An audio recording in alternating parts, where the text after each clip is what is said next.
Most people remain terribly unaware of the dangerous events that are coming for us. We are living at a time when massive disasters are happening all around us, but the vast majority of our society isn't paying attention to what's going on. Our world is being shaken by economic and financial troubles, widespread social disorder, pestilence, and many other natural catastrophes.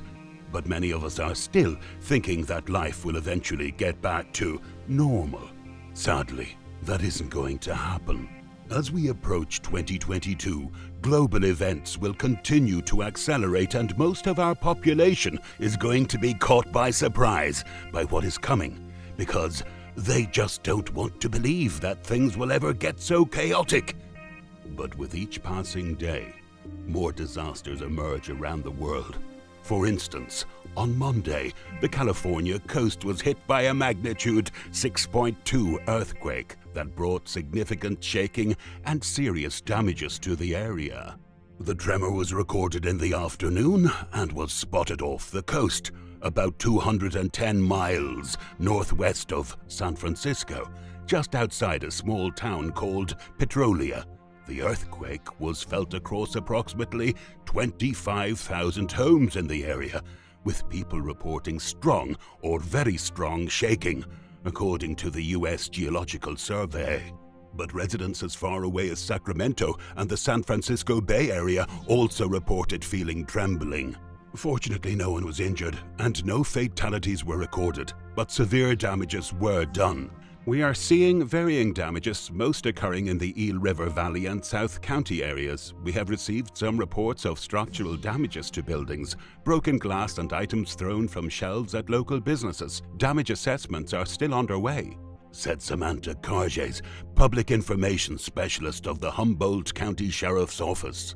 According to the U.S. Geological Survey, initial economic losses totaled more than $10 million, but officials are still evaluating the true scope of the damages. One local grocery store owner said that the quake was very scary. Ranjit Singh, owner of the Valley Grocery in Ferndale, revealed that his store suffered some significant losses as hundreds of glass bottles were shattered and destroyed many other items. He said he will have to spend hundreds of thousands of dollars to repair and restock the store.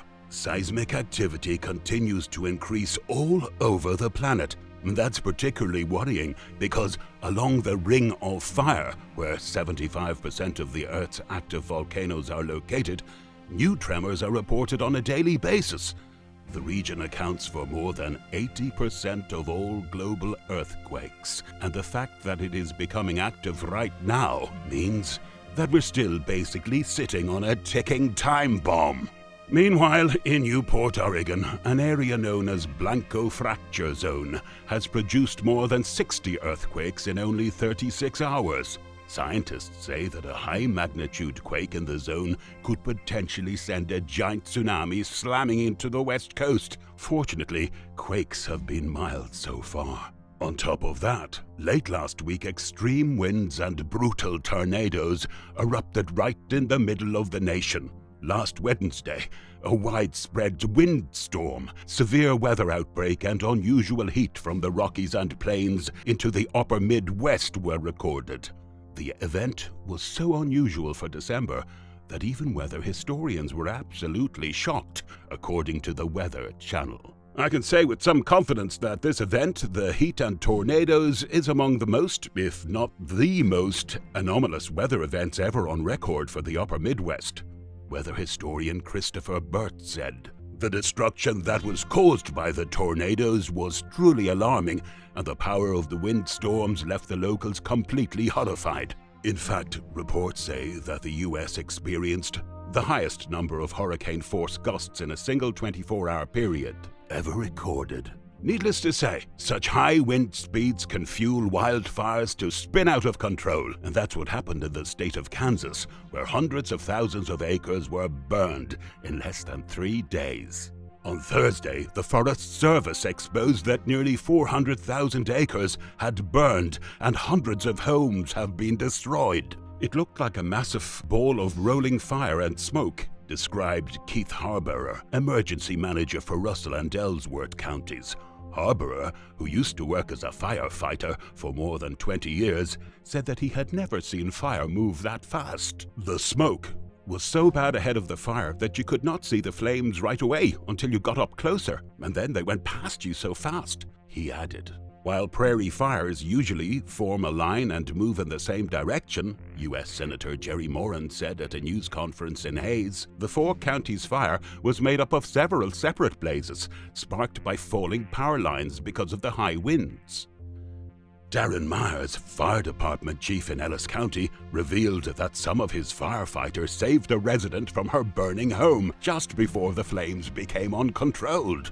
They said that the blaze has erased the house. Usually it takes 30 minutes to an hour to burn a house down, Myers explains. It was just like within a minute, the fire was past the house and the house was gone. The catastrophe also led many farmers to lose everything. In some cases, the flames moved so fast that it was impossible to move all the animals out of the way. That's what happened to Deb Maupin's property, whose home was completely ruined and her crops were wiped out. Her family is one of more than a dozen families who lost their homes to extensive wildfires that ripped through communities northeast of Hays last week. Maupin said that she saw acres upon acres of pasture and cropland burn. She disclosed that they lost 100 cattle, and it will take years to recover from the damages her family suffered.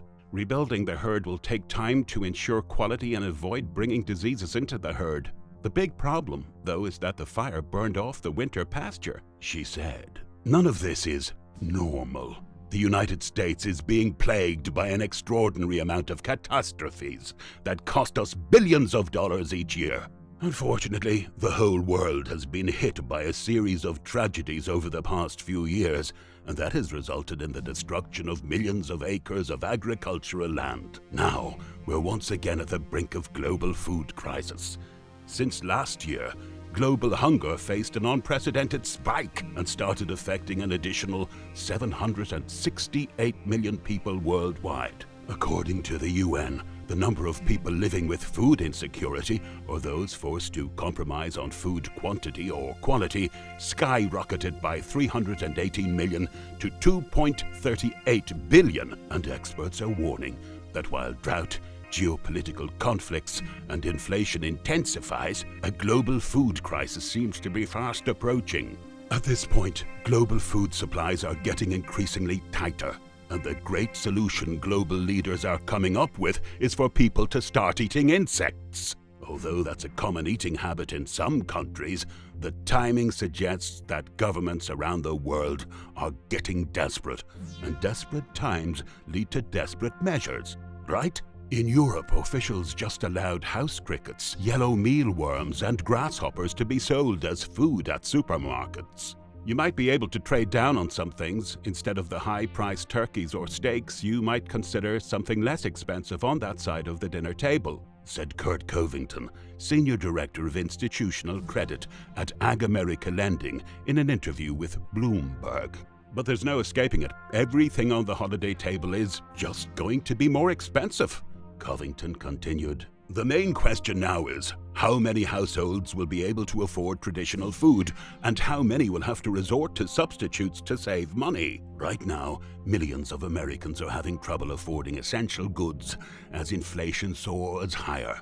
An almost 7% surge in consumer prices is making it more difficult for people to make ends meet because wages haven't kept pace with inflation. The same is happening all over the globe. In Europe, the bugs will be sold in frozen, dried, and powdered forms and will be packed with nutrients and low cost, according to Bloomberg.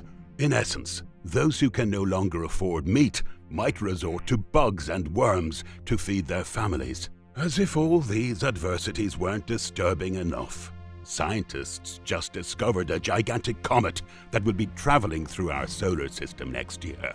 The Mega Comet, as some have called it. It is estimated to be between 60 and 230 miles wide, which can potentially be the largest comet ever discovered, according to Earth Sky. As a comparison, Halley's Comet is roughly 3.5 miles wide. Long Island is 118 miles long, and part of the Florida Peninsula is about 160 miles across. The asteroid that is thought to have been a factor in the extinction of the dinosaurs was estimated to be about 7 miles wide, AccuWeather says. Therefore, if a space rock of this size was on a collision course with Earth and slammed into the land, there would be impacts on a global scale and shifts in the climate. And if the comet missed land and splashed down in the ocean instead, it could generate a huge tsunami. Scientists are trying to assure us that nothing so extreme will happen. However, they don't really know how this comet will behave. These are extremely unusual times, and with each passing day, more strange things happen all over the world. Yet, most of the population wants to believe that things are improving and we're heading to a state of normality. Of course, it would be great if it was true, but it isn't. We must wake up from this collective numbness because the changes that we are facing right now will be proven permanent. And the pace of change is only going to intensify during the months and years to come. Thank you for watching. If you enjoyed this video, we would like to recommend 7-Year Apocalypse, the latest book of the economic and financial analyst Michael Snyder. Don't forget to turn notifications on to keep tuned to our next videos.